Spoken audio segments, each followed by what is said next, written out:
Four particles having mass m, 2m, 3m, and 4m are placed at the four corners of a square of HA. Find the gravitational force acting on a particle of mass small m placed at the center. अब देखिए question के according हमें क्या करना है, पहले तो एक स्क्वायर यहाँ पे फॉर्म कर लेना है कि सपोज हमारा ये स्क्वायर है, ठीक है। तो अगर इस स्क्वायर को हम यहाँ मानते हैं तो देखिए यहाँ पे क्या बोल रहा है कि हर एक कॉर्नर पे मास रखा हुआ है। तो आप कहीं से भी शुरुआत कर सकते हैं, इसमें कोई दिक्कत वाली बात नहीं। तो यहाँ पे मान लेते हैं हम लोग कि एक यहाँ पे मैंने एक यहाँ पे मास स्मॉल एम रख दिया। अब यहाँ पे देखिए दूसरा मास क्या है, ये हमारा 2m है। उसके बाद देखिए ये हमारा यहाँ पे हो जाएगा 3m, और उसके बाद यहाँ पे 4m हो जाएगा, ठीक है। अब आप अपने हिसाब से कहीं भी मास रख सकते हैं। अब यहाँ पे देखिए बोला गया कि जो हमारे स्क्वायर है इसका जो हर एक साइड है वो आप देखेंगे कितना हो जाएगा, वो आपको ए दिया हुआ है। तो ये हमारा कहीं ना कहीं साइड क्या है, वो ए है। अब आपसे क्वेश्चन में बोला गया कि एक हमारा और एक मास है स्मॉल एम, ठीक है, जिसको सेंटर में प्लेस किया गया है। यानी कि मान लेते हैं ये इसका देखिए सेंटर है, यहाँ पे एक हमको मास स्मॉल एम को प्लेस किया गया है। अब ये क्वेश्चन आ गया कि find the gravitational force acting on A particle of mass m placed at the centre. यानी इस मास m पे हमको बताना है कितना इस पे फोर्स लगेगा। तो आप जानते हैं कि फोर्स हमारा जो होता है वो दो मासेस के बीच में लगता है, बट यहाँ पे आप देखेंगे कि इस मास के अलावा आप देखेंगे कि फोर हमारे अदर मासेस, यानी इसके ऊपर टोटल देखिए फोर इसके ऊपर फोर्स लगेंगे। अगर कौन कौन से फोर्स लगेंगे आप देखेंगे, स्मॉल एम को इससे देखिए मिला देंगे तो कहीं ना कहीं स्मॉल एम को ये अपनी तरफ क्या करेगा, अट्रैक्ट करेगा। उसी तरीके से तो जो 2m हमारा है, देखिए 2m भी क्या करेगा, ये अपनी तरफ इसको अट्रैक्ट करेगा ऐसे। सॉरी ये आपका 3n पर है साइड में, तो यहाँ पे इसके बाद देखेंगे आपको कि इसको 3m वाला क्या करेगा, ये अपनी साइड में अट्रैक्ट करेगा। और यहाँ पे कहीं ना कहीं 4m वाला देखिए क्या होगा, इसको अपनी साइड में अट्रैक्ट करेगा। और आप देख सकते हैं कि यहाँ पे हर एक के बीच में एंगल क्या होगा, 90 बनेगा, बिकॉज हम जानते हैं कि स्क्वायर का जो डायगोनल होता है वो 90 डिग्री का एंगल बनाता है। तो ये तो हो गया। चलिए यहाँ के यहाँ पे इसके ऊपर फोर्स देखिए, फोर्स लगेगी। अब यहाँ पे इसको सॉल्व कैसे करेंगे, शुरुआत कैसे करेंगे, तो उसके लिए सभी के सबसे बेटर तरीका ये है कि आप पहले अपोजिट फोर्सेस को फाइंड कर लीजिए। जैसे देखिए यहाँ पे जो स्मॉल है हमारा बीच में सेंटर में रखा है, इस पे देखिए ये m जो हमारा है, ये इसके अपोजिट देखिए आपका ये 3m है। तो इन दोनों का हम जो फोर्स निकाल करके पहले रिजल्टेंट सॉल्व कर लेते हैं। तो देखिए इसके दो मेथड हमारे, या तो एक काम करिए इन दोनों के बीच का फोर्स निकालिए पहले, फिर देखिए 3m और m के बीच का फोर्स निकालिए। तो आप जानते हैं कि दोनों क्या है, देखिए अपोजिट है, तो इन दोनों को फिर माइनस कर दीजिएगा, है। तो उससे भी आपका इन दोनों का जो नेट फोर्स निकल के आएगा। उससे बेटर तरीका है कि आपको और इजी तरीके से अगर देखें तो आप देखिए यहाँ पे ध्यान दीजिए कि ये जो स्मॉल एम सेंटर पे रखा हुआ है, इसके अलावा देखिए ये आपको दिख रहा है कि मास क्या है, स्मॉल एम। और देखिए ये मास क्या है, देखिए इसका अपोजिट में 3m है। तो इनका देखिए अगर देखिए डिफरेंस ले लिया जाए, ऐसा मान लीजिए कि सेंटर वाले को देखिए मैंने यहाँ पे रखा, ठीक है।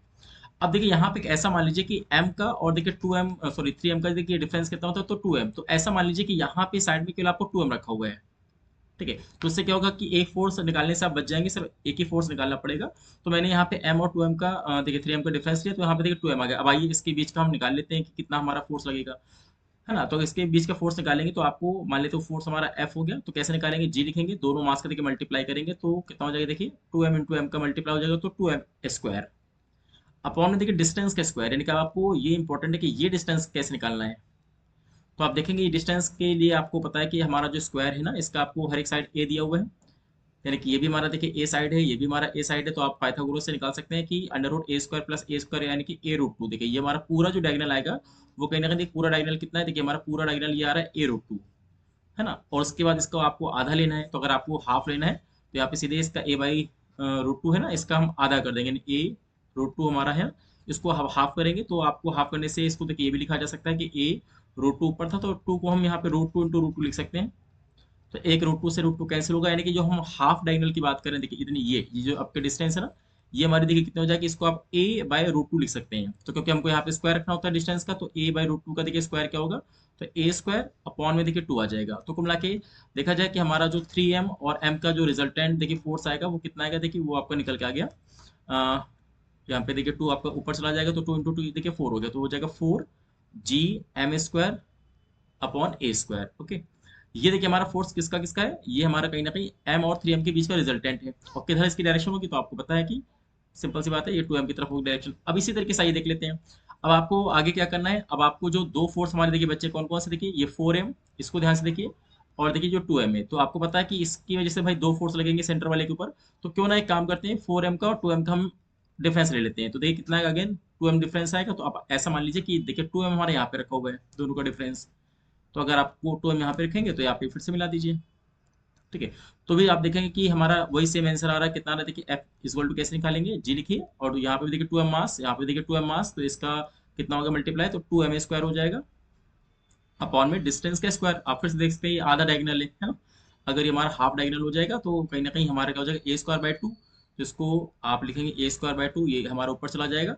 तो हमारा ये भी देखिए फोर्स कितना आएगा, तो आ जाएगा 4 GM² अपॉन में ए स्क्वायर। ओके। तो आप क्या देख सकते हैं कि कहीं ना कहीं चारों हमारे जो मासेज हैं अगल बगल, इनकी वजह से हमने निकाल लिया कि हाँ, कि ये आपका एक पहला फोर्स आ गया, दो को मैंने एक में कन्वर्ट कर दिया, ये भी देखिए आपका आ गया। अभी इन दोनों का जो हमारा नेट होगा वही हमारा फाइनली रिजल्ट आ जाएगा। तो देखिए इनके बीच में आप देख सकते हैं एंगल हमारा 90 बन रहा है। तो कहीं ना कहीं अगर हम नेट निकालने बैठे, अगर एफ नेट, तो देखिए कैसे निकालते हैं। आपको पता है कि दो वेक्टर के बीच का जो रिजल्टेंट का फॉर्मूला क्या होता है, F1² plus F2² plus 2 F1 F2 और कॉस थीटा। यहाँ पे देखिए थीटा कितना बना, 90 डिग्री दोनों फोर्सेस के बीच में, तो ये 90 हो जाएगा, तो cos 90 को ले जीरो, तो ये देखिए हमारा पूरा टर्म जीरो हो जाएगा। अब यहाँ पे क्योंकि F1 हो चाहे F2 दोनों बराबर है, तो कुल मिला के हमारा जो देखिए नेट फोर्स आएगा, तो नेट फोर्स कितना आएगा देखिए हमारा √F² प्लस F² यानी कि √2F²। तो आप सीधे से कह सकते हैं F√2। अब देखिए F कितना निकाला था आपने, किसी एक फोर्स को उठा के रख दीजिए, देखिए हमारा F निकला हुआ था। तो यहाँ पे हम कह सकते हैं कि 4√2, यहाँ पे आ जाएगा 4√2।